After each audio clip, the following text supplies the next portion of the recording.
Education in America is going down the tubes.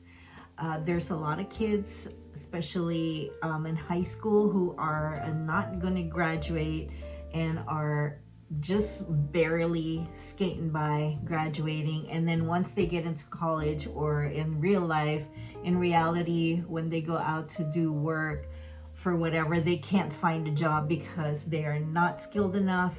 They do not know anything. They can barely read or write, even write a paragraph when they're asked to do that. So we need to have a revamp of our educational system. And I think that with the new administration, there's going to be a full revamp of the educational system, hopefully, because our kids are not learning what they're supposed to be learning to get along in life and skilled enough so that they can find a job that can at least support them and make enough money so that they can live their lives. And one of the things is that a lot of people who have been graduating do not want to go into teaching because teaching doesn't really pay much, and then the kids that they're teaching are so out of line and so undisciplined that you just got to get over the hump to even get them to focus, and they can't even focus because of, they're just too concerned about TikTok and Instagram and just their personal image with other kids. It's a stressor for them to be able to keep up with all these lies, having an image of how great you are even though you're not. So that's what they're focused on. They're not focused on learning. They're not focused on moving forward in their education. So we are out of teachers. Teachers are not coming out of the educational system to teach the next generation. So what do? America has now has a program now that they import teachers from other countries. One of those countries is the Philippines. There's a lot of teachers that coming out of there. I just don't know how well it's going to work, because you need to be able to communicate to these kids not only on a technical level or academic level, but also to be able to connect with them, just being a good person, just making them realize that image is not everything, and that to get ahead in life you need to have some skills. And so this one girl that came out of the Philippines to go to New Mexico, apparently she was deported back. She's only focused on her image and just trying to be like everybody else on Instagram, trying to be all sexy and cute and made up and all that stuff. So this is what I'm looking into right now, being that I know a personal experience. My math teacher when I was in high school has moved to America, and this is an anecdotal story about my friend, this teacher. She went and she accepted a job to teach at Oakland, California, of all places, and she was horrified because when she started working there, nobody wanted to listen. They were disrespectful to her. I mean, in the Philippines, when I was growing up, we were not allowed to talk. You're not allowed to talk in class unless the teacher talks to you and allows you to talk to the class. But you're not allowed to talk to each other. You're not allowed to pass notes. I mean, they don't pass notes here too, but they're just very respectful of the teacher. And when we want to speak or to have a question, we have to raise our hand. And when you raise your hand and the teacher calls on you, you stand up as a respect to the teachers and you ask your question. Here in America, that's not how it is. They ignore their teachers. They're looking at their phones. They're not paying attention. And they're not focused. They have bad grades. And I'm not saying everybody, even though I don't really agree with everything that the kids are learning. At least the basic academic learning is there. So if you're going to come from the Philippines and you're going to come to America to teach, you need to be able to know and not just have the skill to teach, but you also have to know how to communicate with these kids. And you also have to be able to influence them the way you're raised in the Philippines, which I'm pretty sure she was raised right and she had discipline. You need to really be able to impart to these kids knowing and having that the academic skills to move on in life is very important. If you can't do that, then you need to stay in the Philippines. Okay, you can't just come to America and think that you're going to be having this great life and this great opportunity, but not really work for it, and but not really give 100% to it. And as a matter of fact, this woman who went to New Mexico to teach, she didn't do the right thing. I haven't finished the whole video yet, but I will be, and I will let you know that what happened. But again, the teacher the teacher who was also my teacher when I was growing up, she's a good math teacher. But there's also a language barrier because there are certain ways to communicate there that's different from here. You know, when you translate your thoughts from Tagalog to English, it may not come off, it may not be imparted or translated into what you're intending to say, but at least you're able to communicate that with them. Well, she was being thrown papers and being disrespected. They're talking in class. She can't get them to just, you know, like pay attention and focus. I have firsthand experience when I was teaching here locally, and I was teaching the elementary school, and already they're very disrespectful. Already it takes me, the class that I have to teach is 30-minute increment. It takes me 15 minutes just to calm them down, just to get them to focus. And I was teaching art, and art is supposed to be fun. It's supposed to be, you know, something that would get their creative juices flowing. However, because they're so focused on just talking to their friends and making ruckus in the classroom, you know, they can't focus and not long enough to be able to do a fun activity.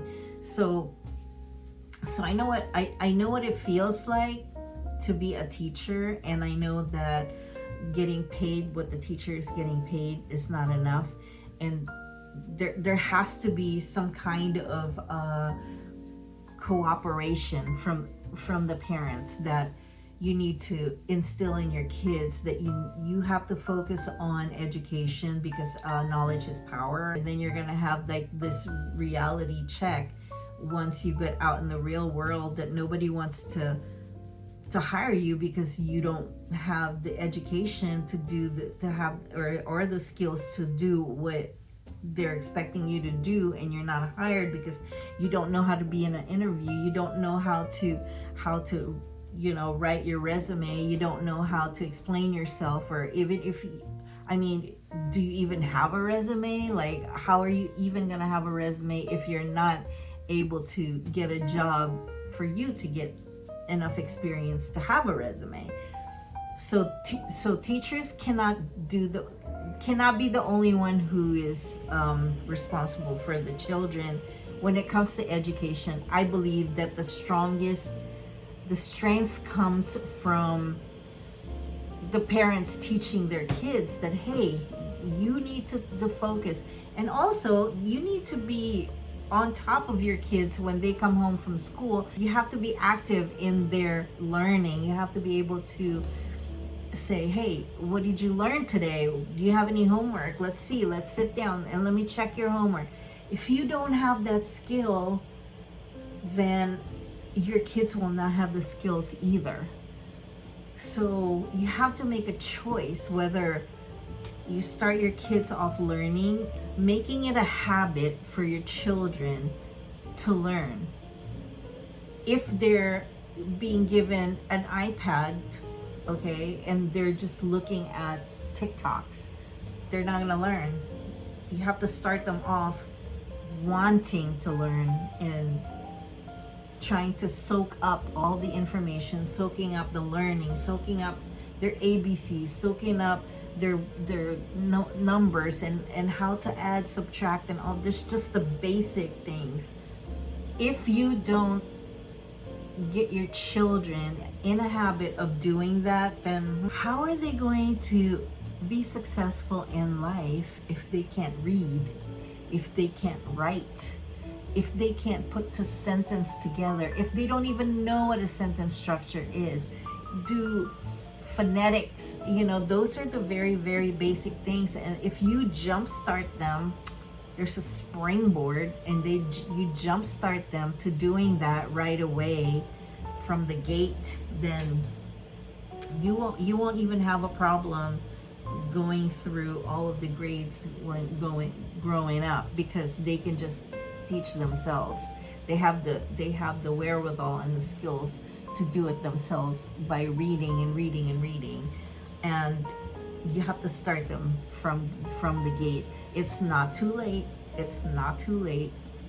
Even if they're in high school, it's not too late, as long as you give them the example and you give them the inspiration to do that. And if you don't have the skills to do that, you can definitely get somebody else to help them out to get the skills. Maybe somebody that they respect, maybe a coach or some other teacher or a friend or somebody that they can look up to. When I was working at a high school and I see these kids just coming in and smelling like weed, and they're just reeking, and they're coming in late, skipping school, stuff like that. There's a lot of them. However, on the other side, there are kids who are like really concerned about their grades. They come into the office asking for, hey, what can I do, to make this better? And I said, just show up in time. You can't be absent every day or skipping school or being late coming in. You can do it. I even had like a prize for them when I see that they're doing really well and they're really trying. I even have that prize for them when they come in, and your attendance is great. Like, here's candy bar, And some of the kids, unfortunately, really have a hard time because whatever their home life is not conducive for learning and conducive for making a better grade. But again, that's why we're asking for assistance from the parents. It's the parents' responsibility to be able to tell their kids that, hey, this is not acceptable. In the Philippines, that's how it is. It's like everybody in every household, you have to work on your school work. You have to get better grades. You have to listen to the teacher. You have to do better. And when they do better, they suddenly are getting recruited to work in the United States because they are skilled enough and learned enough to be able to do that. And I'm not saying that this one particular person, this girl, I'm not saying that everybody is like this. It's not the norm. It's not the norm for these things to happen, especially if you are a serious teacher coming into America and really having the intention to help kids learn, then good on you. So please, if you're going to be a teacher coming to America, you should have the skill to, one, be able to communicate how important knowledge is to the rest of your life. If you don't have that knowledge, if you don't have that practice, that exercise to, it's just like working out. You know, you work out, your muscles get fit, you get fit, and everything else comes easy, because when you eat something, your muscles are working to burn all the calories. It's the same thing with learning how to read and reading everything. When you can read, you can get the information, the knowledge to, for whatever it is that you're interested in, and then you're able to do a job that will help you use that knowledge to perfect it or even innovate. You know, look at Elon Musk, look at Vivek Ramaswamy. These guys did not get to the place where they're at just because they were cutting classes or making TikToks. Okay, now they can make TikToks because they're so successful that people are going to listen to them. So that's my 2 cents, and hopefully people will get the gist. All right, and have a nice day, guys, and make sure that you teach your kids. Bye.